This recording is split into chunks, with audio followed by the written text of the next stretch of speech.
નમસ્કાર મિત્રો. આ એઆઈનો જમાનો છે, તો આ આર્ટિફિશિયલ ઇન્ટેલિજન્સ વિશે એક શિક્ષક તરીકે તમે કેટલું જાણો છો? જો એક શિક્ષક તરીકે શાળાના કામમાં આપણે એઆઈનો ઉપયોગ કરતા નહીં શીખીએ અથવા એઆઈને નહીં જાણીએ તો આપણું જ્ઞાન હવે અધૂરું ગણાશે. શાળામાં અનેકવિધ પ્રવૃત્તિઓ આપણે કરીએ છીએ અને એ પ્રવૃત્તિઓનો આપણે અહેવાલ પણ લખવાનો હોય છે.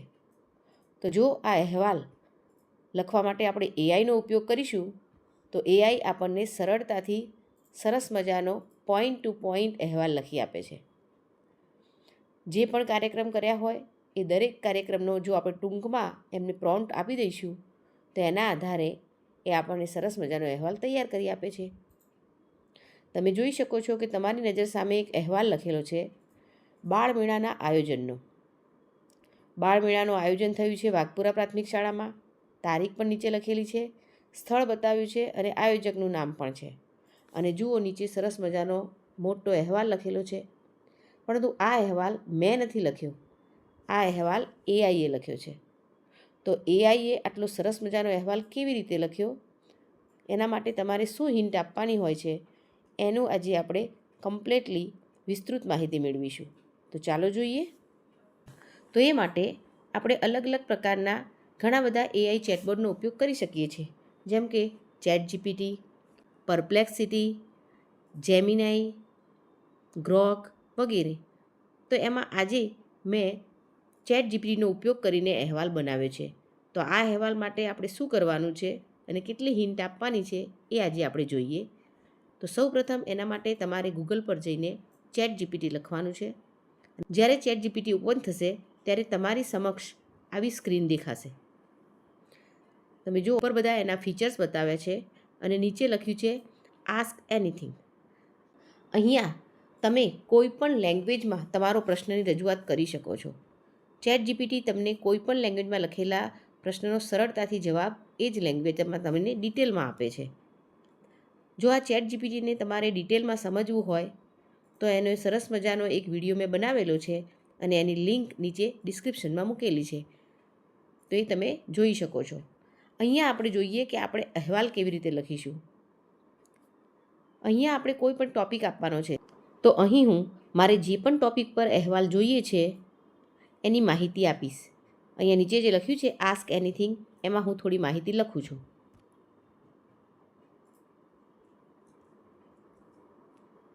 હું અહીંયા લખીને માહિતી આપું છું, પરંતુ જો તમે કોઈ બીજી જગ્યાએ આને લખેલા હોય તમારા પોઈન્ટ, તો તમે ત્યાંથી કોપી કરીને અહીંયા પેસ્ટ કરીને સીધી માહિતી પણ આપી શકો છો.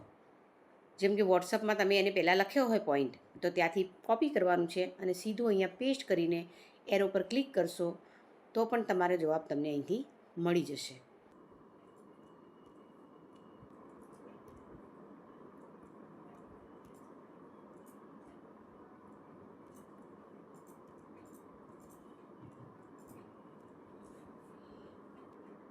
તો જુઓ અહીંયા મેં ટૉપિક આપ્યો છે કે વાઘપુરા પ્રાથમિક શાળા ડીસા, જેમાં બાળમેળાનું આયોજન થયું.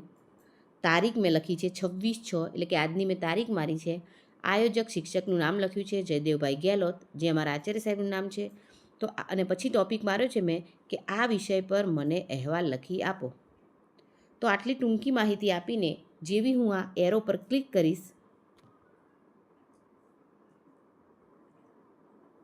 તો તમે જુઓ નીચે સરસ મજાનો અહેવાલ તૈયાર થઈ ગયો છે.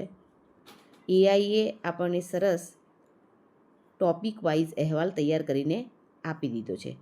તો આ રીતે તમે તમારું શાળાનું નામ લખીને કોઈ પણ કાર્યક્રમનો અહેવાલ સરળતાથી એઆઈની મદદ દ્વારા મેળવી શકો છો. તમારે જો આ અહેવાલની વર્ડ ફાઇલ અથવા પીડીએફ જોતી હોય તો તમારે ફરીથી અંદર લખવાનું છે કે મને આની વર્ડ ફાઇલ આપો, અને જેવો એરો પર ક્લિક કરીશો તો તમને વર્ડ ફાઇલ પણ મળી જશે. જો હું અહીંયા લખું છું મને વર્ડ ફાઇલ બનાવી આપો, અને જેવી એરો પર ક્લિક કરીશ તો એઆઈ મને અહીંયા વર્ડ ફાઇલ પણ બનાવીને આપશે.